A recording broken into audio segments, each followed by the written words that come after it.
What's going on this evening? Today, we're going to be talking about why IT is elite.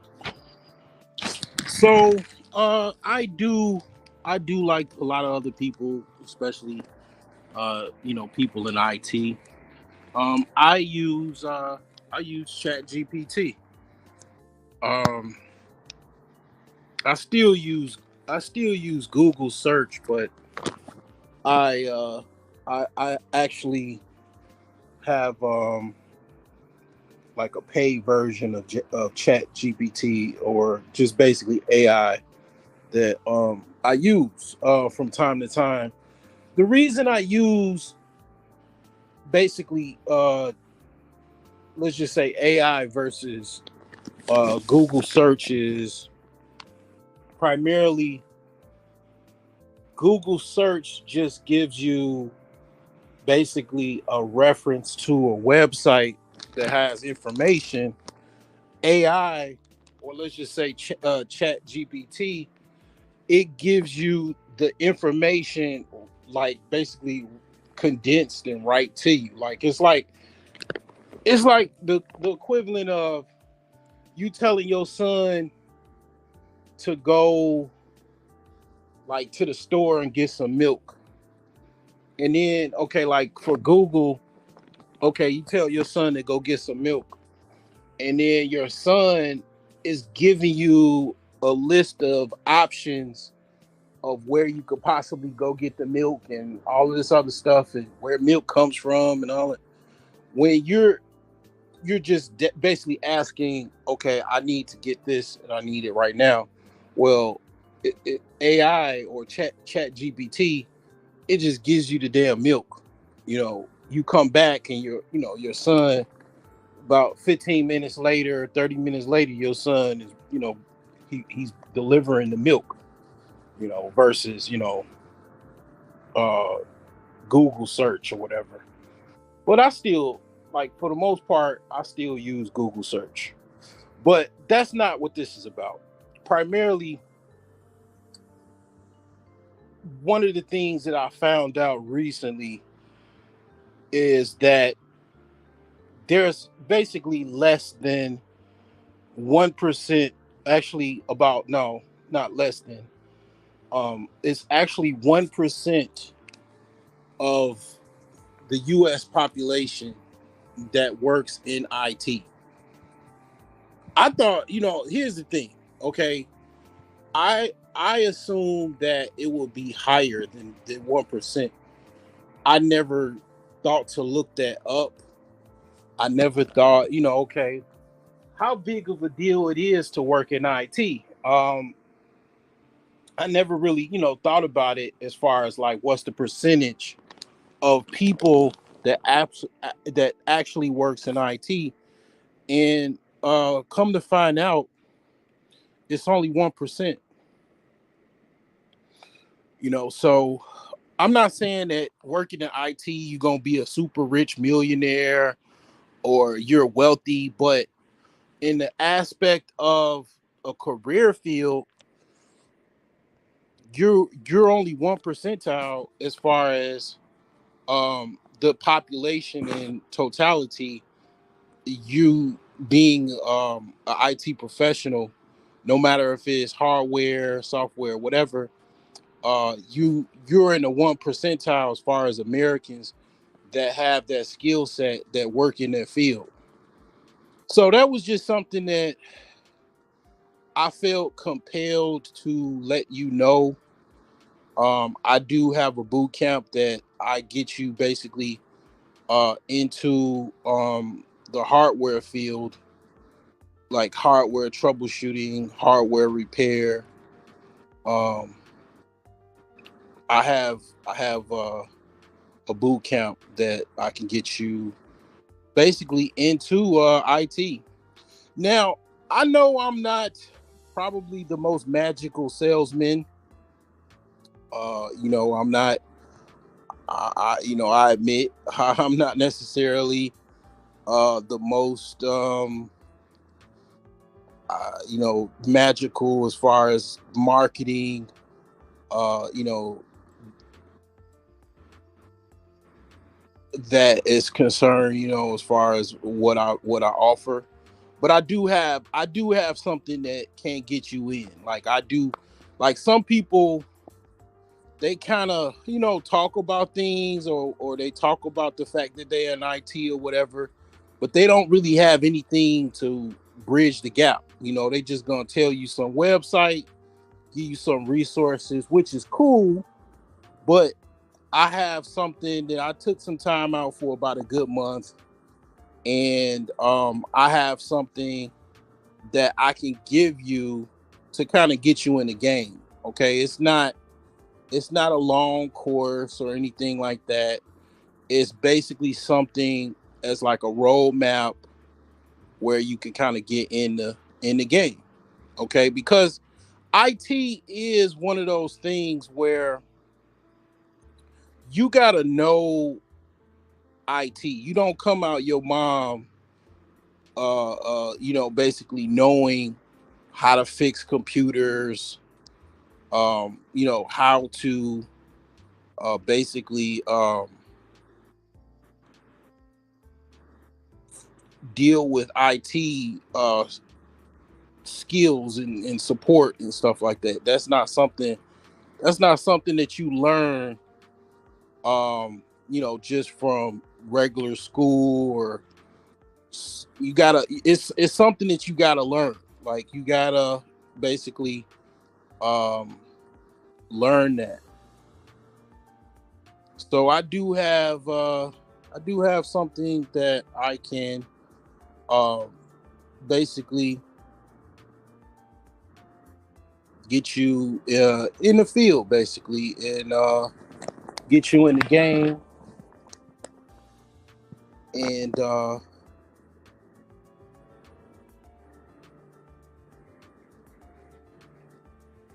let me put my link in the chat here of my link where I can get you in. I mean, I'm basically just trying to bridge the gap. I'm trying to get you in the game.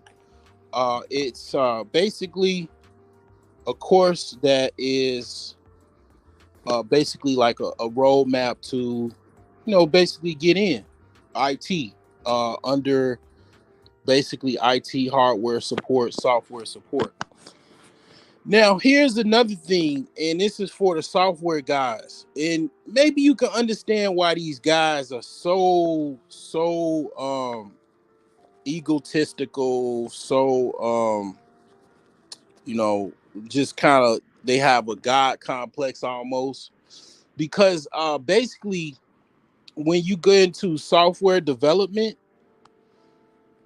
I basically asked Chat GPT how many software developers are there.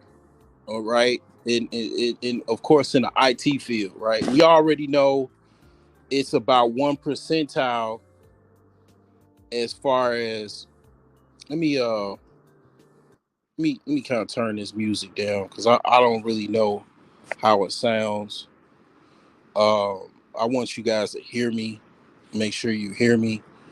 So the thing is that it's only less than 50%. I mean, not 50%. Less less than 5%. Not even not 5%. Point five, less than point five, basically less than half of a percentage of that 1% is software developers. So it's like basically you got one percentile of just people that work in IT overall. That's like everywhere, like networking. That's everybody inclusive, right? But when you break it down to software developers, which you totally can learn, there's some people online that have courses on Python and different software. The thing with basically with software is it's mostly mental. It's like 100% mental. IT is mostly mental as well. With hardware, you are doing some type of heavy lifting to a certain extent. What I mean by that is, yeah, you gonna have to pick up the actual computer. You know what I'm saying? You're gonna have to take a hard drive, a physical hard drive, pick it up, take it out of the computer, put a new one back in. I mean, even though the hard drives now are really really small, compared to how they were, years ago or decades ago, they're smaller. But you actually have to physically remove things. You have to physically be in a location to support others in hardware, like basically IT support, help desk, IT management of actual like IT departments and stuff like that. Basically, um, even if you want to call it, they call it tech cafes, stuff like that. Uh, you know, when you go to Apple, you go to the Genius Bar, you have to actually be there, right? In a lot of times when you go into like IT support, hardware support, stuff like that, you actually have to physically be on location to solve people's problems. That's a good thing and a bad thing. The good thing is you don't have any you don't have to worry about actually physically AI taking your job. AI is not going to take your job when you're working in IT support. Okay, as far as like you actually have to be the one to fix the computers, take the computers apart, troubleshoot them, troubleshoot hardware, troubleshoot software. AI is not going to take that. Right? I mean, at least right now, right? Um, and the foreigners is not going to be able to take your job because they all the way either in India or somewhere else. They're not going to. Your job security is fine because you being in the office, being on site. They're all the way in India or somewhere else. AI is not going to come in. It's no robot that's going to come in yet to fix all your computer problems. I mean, they probably working on it, but they haven't quite got there yet. With software, um, they do. You can. The good thing and the actually software is kind of like basically what I'm saying about IT support. It's the opposite with software development, but there's still going to be jobs for software development. Okay, but the good thing is you can work anywhere being a software developer. You don't have to actually be in anybody's office being a software developer. It's something basically you could do with your laptop, most likely on a VPN connection, and they just basically need you to update software, maybe upload some scripts, fix some existing software code, or update some existing software code, and also maybe even create some new software, right? You can do that anywhere, but because you can do that anywhere, also they can hire other people to do that anywhere. Yes, they can hire Indians, they can hire, Chinese, Koreans, um, you know, Eastern Europeans, Russians, Ukrainians, whatever. Anywhere in the world, they can hire people to do code, to do software development. So yes, software development is a role or job that it can easily kind of be more replaceable because you are doing something that requires primarily 100% kind of coding and software related tasks. It doesn't require you to do anything as far as physical labor. Okay, that's why it's so difficult, because it's it's a mind activity. It's a mental activity. So if you don't have, like, even IT, to be honest, most people don't. Most people kind of, here's the thing with IT and even IT support. People think it's harder than what it is. It actually is not that difficult. It's just a lot of times people, they have a confirmation bias or some type of imposter syndrome, and they think that to be in IT you have to be some type of computer nerd or mathematician. I've been in IT for pretty much over 16 years. I was I was fucking shit at math. I was fucking terrible. I was so terrible at math.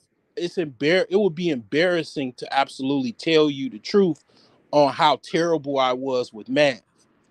And I wasn't good at school, to be honest. I was okay in college, but in school I was terrible. I barely walked across my high school stage. Like, I mean, like, literally, I didn't do well in school. I wasn't a nerd. I wasn't the valedictorian or none of that shit. It's just, the thing is that what helped me is I had uncles that was in IT, that was an example, that kind of, like, because they were my uncle, they were kind of like a mentor. So I didn't have imposter syndrome because I saw my uncles doing it. I saw my uncles working for Microsoft, working for HP and different other places. And if when you see somebody, it's kind of like when you show up at the construction site. If your uncle was a construction worker, you think, when you grow up, okay, I'm gonna probably be a construction worker, and I have more insight on how to do it because I've seen it done. I've been, in a work setting with my uncle, and I saw how he did it. I saw how it goes. I worked with him. He gave me some money. I don't have that imposter syndrome as much as somebody else that probably didn't have an example of someone that they could follow. Okay, so it's not what you think. Like, you got to be some brainiac person that is a computer nerd to be in IT. It's just that's what you think because of all of the programming you got from watching TV, watching movies, and stuff like that. But um, you know, like I said, software development is something that can be possibly replaced. And it's something that, you could do if you can get into it. It's more flexible, as far as most software developers probably at this time work remote, or possibly even most likely at the least work hybrid, where they work in the office and, a couple days out of the week, but mostly the other days, 2 or 3 days, they work from home. But a lot of software developers work remote, and if you're highly skilled, you have the option to work remote because you have more flexible wiggle room, because employers, they're always looking for developers. Most companies always are looking for developers because it's the most sought after job that companies look for. So they hire a lot of foreigners from other countries, primarily India, to come over to America on a work visa to become software developers in America, because it's such a need for software developers, and it's not filled in this country because people just are not getting into it. Now there was a push the last 10 years for America to push a lot of boot camps, and there was a lot of people getting into software development. There's a lot of those boot camps were really, really expensive. And some of them took a pay cut out of your salary to pay for them. Some of them had different, type of payment options and stuff like that. But that's what the Indians do. They were doing it for a long time. They had boot camps where they trained Indians how to basically be software developers. When I was in college, I went to actually university to become a programmer. That's how old that is, because that was over 20 years ago. Software development is a new term. They used to call software developers programmers, because they programmed the computer. They program, basically using COBOL or C plus, and that's what they call them, programmers. Now today they call them developers. Okay, so that's actually what I went to university for. I didn't go to university to be a computer support technician or a IT specialist or anything like that. I went to school to become basically a developer. So I do know how to code a little bit. I've never worked in the field as far as a developer.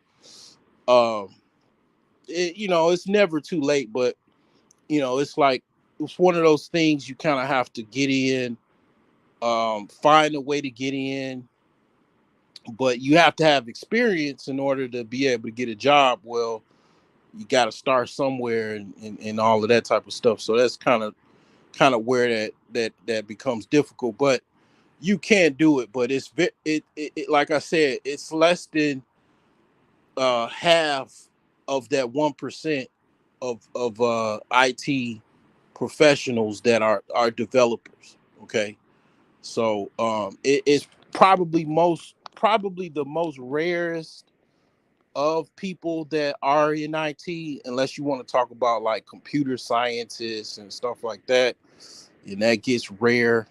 Um, let's see here. We got a question here. Do America have enough business of data analysts? Oh yeah, definitely.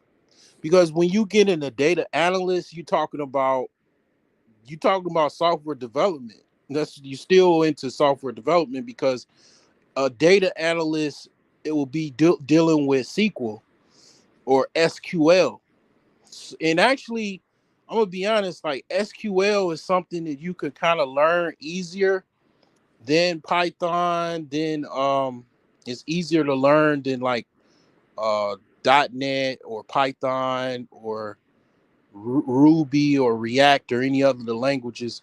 SQL basically is a language that's basically used in creating databases. Is very heavily integrated with Excel. So they're always looking for data analysts, because then you got another thing is with data analysts. I remember when from my various jobs I had, a lot of people use what's that software that people use for crunching large amounts of data, like business data.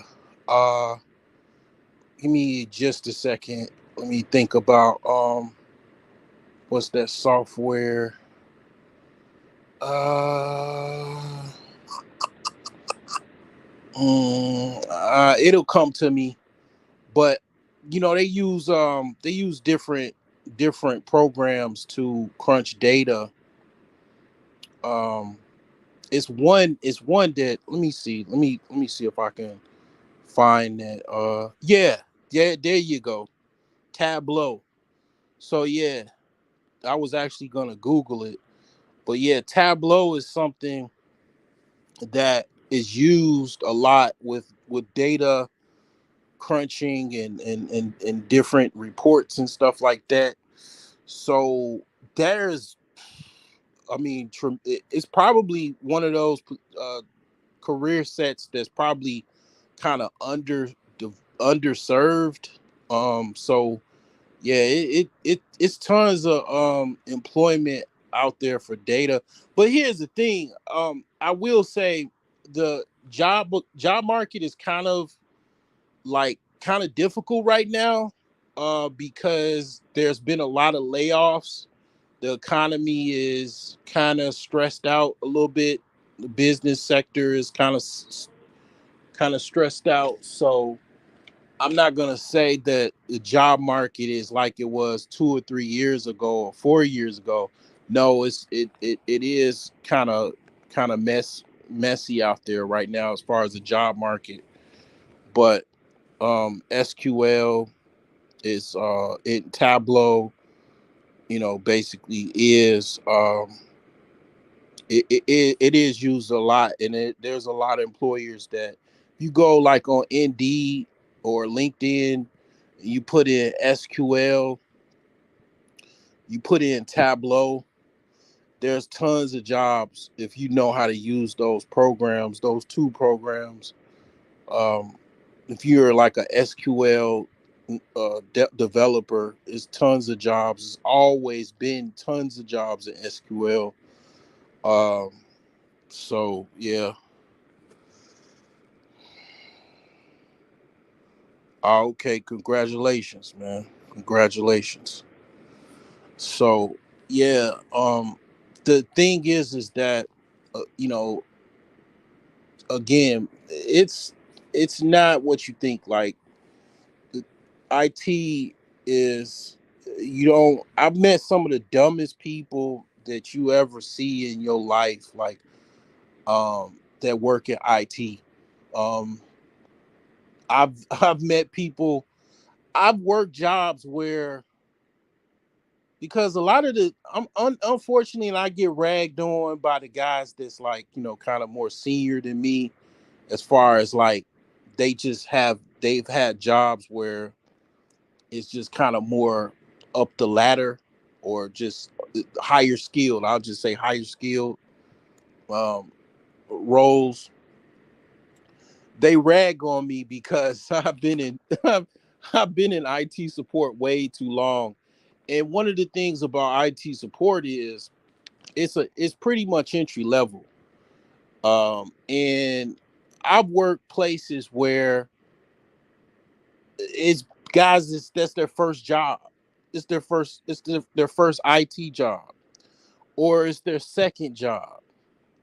And they don't know shit. They don't know what I know. Um, Definitely, they know a little bit.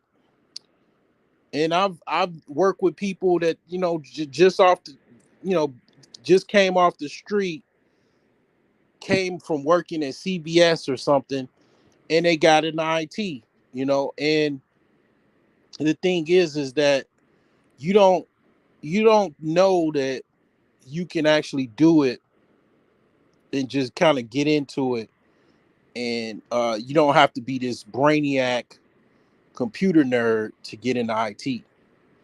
You know, when you get into development, yeah, I will say most of the developers are absolutely kind of in a certain way or another, kind of on some super nerd type stuff, or kind of on some, like you gotta think like the development side is definitely, I would say, 99 to 100% mental, meaning you using your mind and your fingers to tap into the keyboard to make code or edit code, or update code, or check bugs, whatever you want to call it. It's mostly mental. So using your mind, of course, you got to be smart to use your mind 100% of the time. Like, I mean, don't get me wrong. Like, to work in IT, anything IT related, you do have to have some type of intelligence. I mean, I'm not saying that IT support, all of the guys are dumb. It's some pretty smart dudes that work in IT support. I mean, I'm definitely one of them. I can just basically do all kind of things with when it comes to support. I'm like a one man army. But the thing is that, again, like, on the development side, it's definitely even more rare, even more of an elite. That's why they pay those guys, like they pay those developers like 100+ thousand dollars a year. They pay them right off the gate. If you're like a senior developer, you can make close to $200,000, starting pay. Um, so they pay those people because the thing about code is the building block of any corporation, any company. Code is everything. Code is like basically data, and also just the building blocks of any company. Because, see, here's the thing, this is how it works when it comes to development. You got code, okay, of programs. Like, companies have what is called proprietary software. Okay, what are you talking about? Proprietary software. What I mean by proprietary software is some type of software that you can't just go to Best Buy and just buy it. Okay, it's not something that you can go download off of download.com or something. Or GitHub. No, it's actual software that the company owns, or even it's just private, that the company has it, and someone that either worked for the company or consulted with the company built that software, however long ago they did it, and it is used for the day-to-day operations for that company. And it might be older than they might have built it. They might have built that software back when Windows 95 was still existing, but they still use that software to run their day-to-day operations for their business. And what they need is they need developers to basically keep that software working.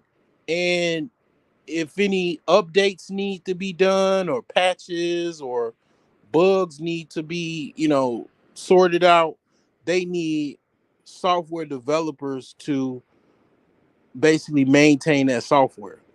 And again, they need something else. Like, they might need, like, let's just say, okay, let's say you got a company, let's say you got a tire company. Okay, you got a company that you're competing with Michelin and Firestone or Yokohama or something. And you need some type of program that monitors the purchases of the average daily purchases that consumers purchase tires, like in what time frame they purchase them. And as far as time frame, what I mean by time frame is what day of the month, what what what month they purchase the most tires, and what time, like, as far as, like, is it you know, 4 o'clock, 11 o'clock, So with something like that, you can actually kind of use either Tableau or even SQL. A developer can create some type of software to crunch the data to figure out like when is the most tire sales done. And from that data is very valuable, and that program is very valuable because now you have data to support when most of the average everyday consumers are going to be purchasing tires. So then what you could do from that data, you can have, most likely your competitors have that already, but you can use that to, okay, basically, um you could pass that data on to your uh wholesalers or distributors of the tires or whatever, so they can make sure they have enough tires on hand. Because let's just face it, right? How many times have you been to a tire shop and then they don't have your tire that you need, or it's a weight on your tires, or they got to order some more tires in your size. Those things could be avoided by having the data and having enough tires on hand, because you already kind of know there's going to be a high demand at this particular time for tires. Well, that's what something the developer can do, and create some type of tool, software tool for a company to make them basically kind of meet their bottom line better, to meet their operational goals better, stuff like that. And of course, just basically overall, just create certain programs and widgets to help the company meet its operational goals. You know, create new software, and then keep the existing software up and running and working, and operating. That's pretty much what developers do.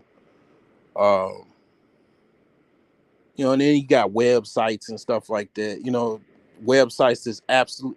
There's also actual platforms. Like, for example, DoorDash is a website and it's also a platform. So it absolutely, like DoorDash, Airbnb, Uber, all of these companies are tech companies actually, right? Because they're based off of a website that uses that also is an app, and it basically is 100% relied on code, on developers to keep that platform running, to make sure it's updated, and make sure any bugs or issues is maintained and fixed, in real time. So it's a lot of companies that are like that. And it's like, that's why developers, one, they're rare, and they get paid a lot of money, because one, they're rare, and then two, they're in high demand. So um that's why they get paid so much. And that's, really is not that much. Like, if you really think about it, right? If you gonna get paid $100 and some thousand, a company is gonna probably make millions of dollars off of you. So it's really in your best interest. Like myself, I created some software to help, like, for you to fix your computer yourself. Like, you could, kind of basically keep your computer, tuned up.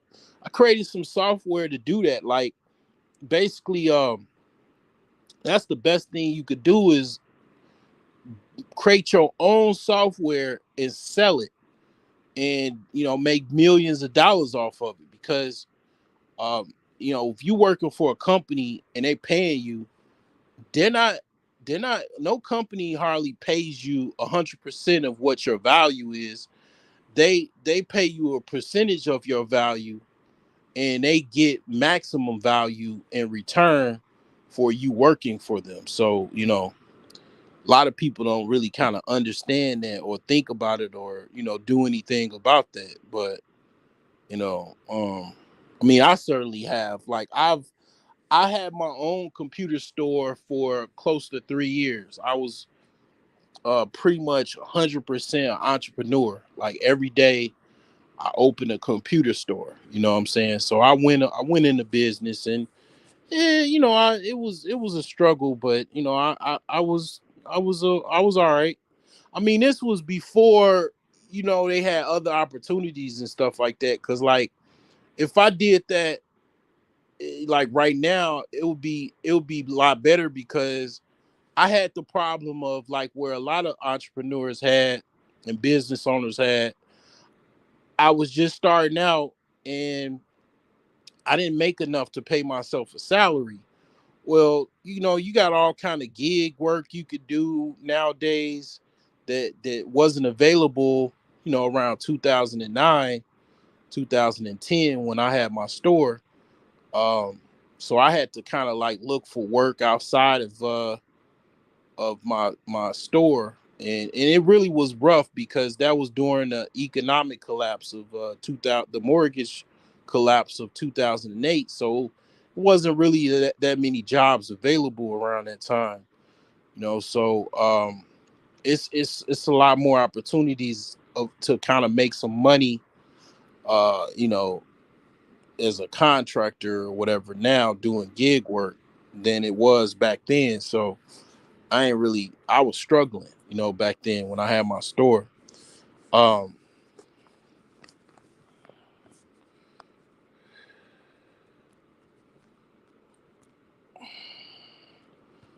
but again, like, IT, I just found out IT like is, as far as people that work in IT, it's only 1% of Americans that work in IT. Okay. Now let me see if this gives me the data that I'm looking for. Uh okay. Okay. So they said that women make up 25 to 30% of IT. So about 25 to 30%. That's kind of higher than what I thought. I mean, I know it's women in IT. I work with a few women.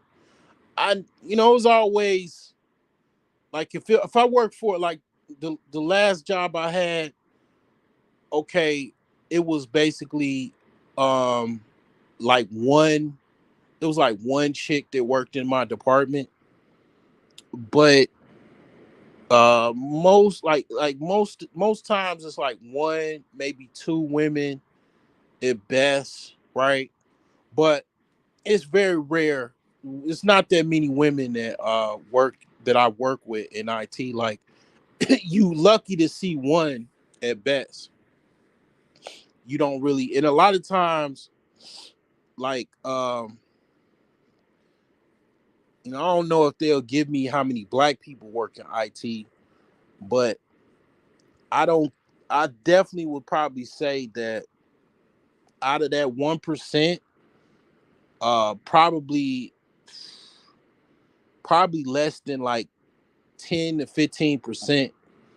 Probably about 20% of that is like out of that 1 percentile. So probably that would be like, you know 0.2%, point two uh is African American, or let's just even just say black.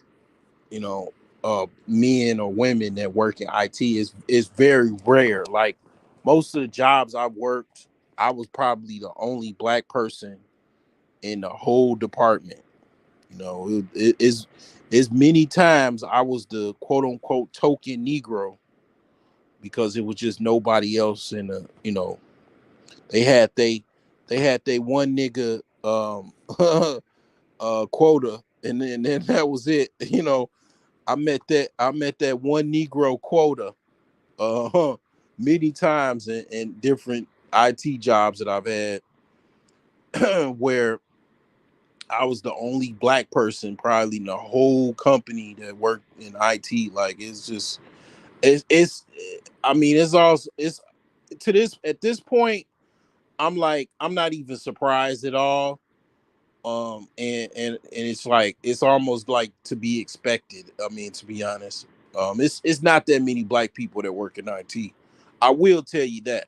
Like it is a little bit more probably in the last 5 to 10 years because there's been a push and a drive. I mean, I'm certainly trying to push and drive people to get in IT, like myself, but it's not that many black people that work in IT. The company that I worked for last, it was a lot. Like it was I probably worked with more black people than I ever worked in my entire life in IT. Like the whole damn department was black. It was like tripped out. Like I ain't never worked around that many damn black people in my entire life. It was like most of the damn department was it was like a freaking a barbecue cookout every day at work. It was like people was joking, doing the dozens with each other, cracking on each other. Like, I mean, it was like it was tripped out, man. It was very interesting, and I mean, out of like 15 years, 16 years, um, working in corporate America and IT, I ain't never worked around that many black people in my entire life. So that was quite interesting. But nonetheless, yeah, I mean, I just wanted to kind of put this information out there. Like, it's only like 1% of the U.S. population that works in IT. Like I never I never thought to even look that up. Like it just never dawned on me. It just so happened to look that up one, just today I just did it and I was like, oh wow, posted it up on my community tab. I posted it up on my Facebook page even, and put that information out there because most people don't be knowing that stuff, man. They just, people don't be knowing that, like, just don't think about it. But yeah, I just felt compelled to, basically kind of talk about it. Somebody asked me when was I going live. I actually was thinking about going live anyway. I didn't really have nothing that I wanted to necessarily talk about. um but I had like a kind of a I had a little jonesing to go live. But I definitely, one of the things that I have to say is that I've been trying to stay away from the whole relationship type of, the gender, what I'm saying, topics and shit. I swear to God, I've really been trying to redefine. I don't even want to listen to gender relationship conversations because it's like it's just overdone. It's way overdone. Like, I mean, it's just like, let's just meet up and fuck. I mean, at the end of the day, like that's how I look at it. Let's have a meet up. You know what I'm saying? Fuck. I'm tired of talking about relationships, man. It's like beating a dead horse. I know it's entertaining, it's fun at times. I mean, you passing the hours, what I'm saying? I get it, but I've been trying to avoid that. And it's not really, you don't really need to talk about it that much. It really, you really don't have to really talk about it too much because in my opinion, um women are going to follow men regardless. At the end of the day, the way nature it is, women follow men. I've seen that when I was a teenager. I never forget. I'm gonna tell a story and I'm gonna close it out. I was me and my homeboy we was in high school. He had a car. I didn't have a car. We used to, I was like the wingman. This dude had a motorcycle. I don't know. It's just weird, man, how this story, happened. It was like late in the evening. We just so happened to like be stopped somewhere, and it was just this dude on a motorcycle. This older dude on a motorcycle, probably in his late 20s, early 30s. We was like 17, 16, whatever. He like he said, I never did this because I saw too many motorcycle accidents, and I'm kind of low key afraid of motorcycles to a certain extent. He said, "Get you a motorcycle." That's basically what he said, man. You gotta get you a motorcycle. He basically was saying, become a bad boy and get you a motorcycle. Get you a Kawasaki Ninja. Be a bad boy Negro on a motorcycle. And this the funny part of this story. And that's why I say women gonna follow you if they wanna get with you. They're gonna follow you. They're gonna fall in line, and they're gonna follow you. He had a chick in a car following him while he was riding his motorcycle. Okay. So, I mean, I just, they go at the end of the day, if you that dude, man, they gon' get in line, they gonna follow you, they gonna be begging to be with you, I mean, um, it's like all this trying to break down relationships like it's some type of hard mathematical equation that's never been solved. You got math equations that it's like never been solved. Then some African woman or man or some teenager is a black teenager solves it like 1,000-year-old math equation. Like, I mean, it's not that. It's relationships is not that. It's just shit out of balance. Women are trying to be men, and then now men are kind of confused or whatever, or digressing. And I mean, to be honest, like I never, I see this from time to time. I was somewhere. I think I was in a grocery store. It was a dude that had a weave. He had some locks, some weave locks, and he had a purse. And I was like, "Yep, here we go." It's like, you know what I'm saying? It's just people are kind of changing gender roles and shit, man. I don't know, but I'm trying to avoid that purse shit, and I definitely, I cut my locks off, man. My hair just is too much gray, man, and I just said, when I looked in the mirror, I was like, man, and then my hair don't hold no locks anyway, because on my mom's side, it's like it's just too many white people, man. So my hair is just too fine. It's not nappy enough to hold no hairstyles, no locks or dreads or anything like that, or braids even. Just don't hold. So, I just went back to the low cut, man. But anyway, um, yeah, man, get an IT, man. Getting this 1%. Get on this elite status. You know what I'm saying? Holla at me, or what I'm saying, get in the game. Get in the game, coach. That's all you got to get in. It's the water's nice and warm, a little lukewarm. You know, not too cold, not too hot. You know what I'm saying? Let's get in the game.